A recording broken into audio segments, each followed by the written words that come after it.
Tense change मैं तुम्हें सिखा रही हूँ नरेशन का। इधर लिख रही हूँ डायरेक्ट स्पीच और इधर लिख रही हूँ इनडायरेक्ट स्पीच। बोलना है एक बार, इधर क्या लिखा और इधर चेंज कौन सा है।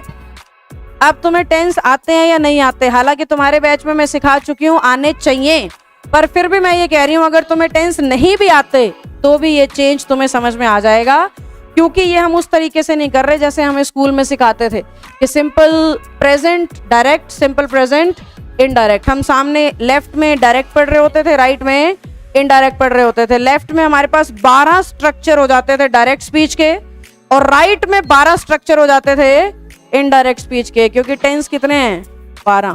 तो 12 हमें डायरेक्ट याद कराए जाते थे और 12 हमें इनडायरेक्ट। उन 24 लाइनों का निचोड़ तुम्हें बता रही हूँ, ध्यान से बोर्ड पे देखना। वो 24 लाइन हमें मैक्सिमम 2 बातें सिखा रही हैं। पहली बात वो 24 लाइन में जी फर्स्ट फॉर्म जहां जहां दिखे ना डायरेक्ट में बना देना कौन सी, सेकंड।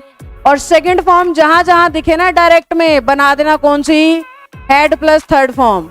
इसके अलावा कोई भी वर्ब दिखे ना उसको सेम टू सेम उतार देना। इसके अलावा कोई भी वर्ब दिखे उसे सेम टू सेम उतार देना। मैं पूरे टेंस का शॉर्टकट बता रही हूँ तुम्हें कि नरेशन में टेंस के पंगे में पढ़ने की बजाय सीधा ये 2 बात याद रखो।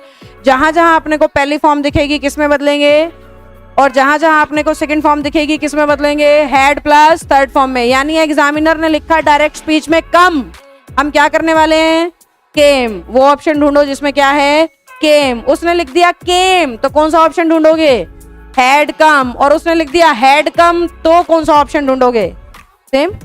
हैड कम लिख दिया तो उसका हैड कम ही रहेगा। तो पहली चीज हम सीख पाएंगे क्या, 90% बार ऐसा होगा, 100% नहीं बोला है मैंने, मैं बोल रही हूँ 90% टाइम ऐसा होगा कि फर्स्ट किस में बदलेगी, सेकंड में, सेकंड किस में, हैड थर्ड में, बाकी सारी सेम टू सेम। अब ये बचा हुआ 10% क्या है फिर, क्योंकि 10% तो एक बहुत बड़ा रेशो है भाई, ये एक्सेप्शन है।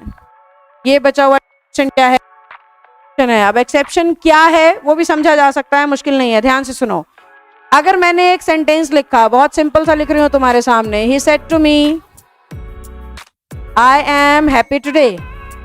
सेंटेंस समझ में आ गया होगा मेरे ख्याल से, सिंपल आसान सा है।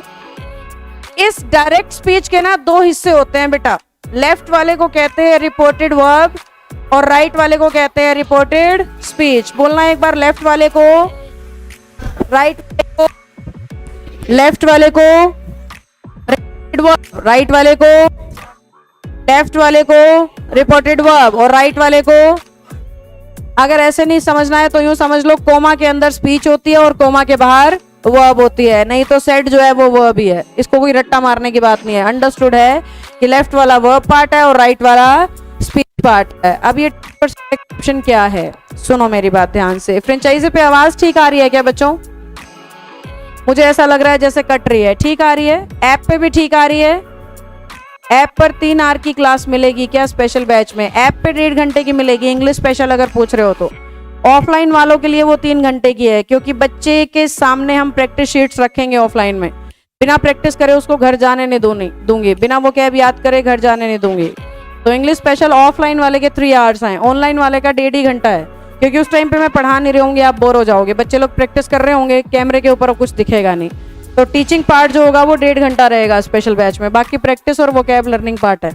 तो इसलिए ऑनलाइन में आपको अच्छा लगेगा 1.5 घंटे, बाकी 1.5 घंटे बोर होगे। तो ऑफलाइन का ये 1.5 घंटा है, ऑनलाइन सॉरी ऑफलाइन का 3, ऑनलाइन का 1.5।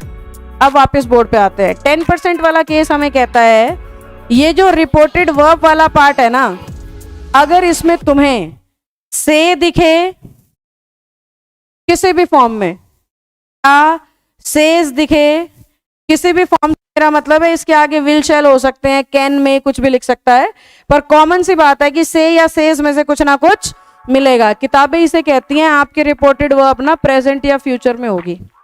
किताबें इसको कैसे लिखती हैं, आपकी रिपोर्टेड वर्ब प्रेजेंट या फ्यूचर में होगी। प्रेजेंट का मतलब क्या सिखाती हूँ, फर्स्ट फॉर्म। फ्यूचर का मतलब क्या सिखाती हूँ, विल और शैल। पर ये भी तो सिखाती हूँ कि जहां विल शैल आएंगे उसके साथ भी फर्स्ट फॉर्म आएगी। तो हमें खाम खा के पंगे में पड़ने की जरूरत ही नहीं है, एक ही बात याद रखो, से दिखे या सेज, या तो ये अकेले आएंगे या ये विल शैल के साथ आएंगे, यानी दोनों जगह पे कॉमन है, या तो से मिलेगा या सेज। उस केस में टेंस चेंज नहीं होता बेटा, जैसा टेंस डायरेक्ट स्पीच में होगा ना, वैसा ही टेंस कहाँ लिखना होता है, इनडायरेक्ट स्पीच में। ये है वो 10% जहां पे आपका ये रूल क्या होता है, फेल होता है। 90% क्वेश्चन तुम्हारे सॉल्व हैं, फर्स्ट को सेकंड बनाओ, सेकंड को हेड प्लस थर्ड, बाकी कुछ भी आए सेम टू सेम।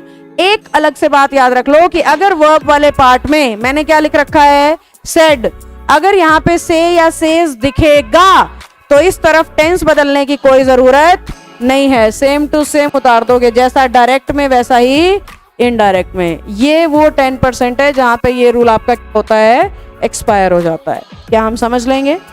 क्या हमें टेंस चेंज समझ में आ जाएगा? सभी को आ जाएगा? श्योर है हम लोग?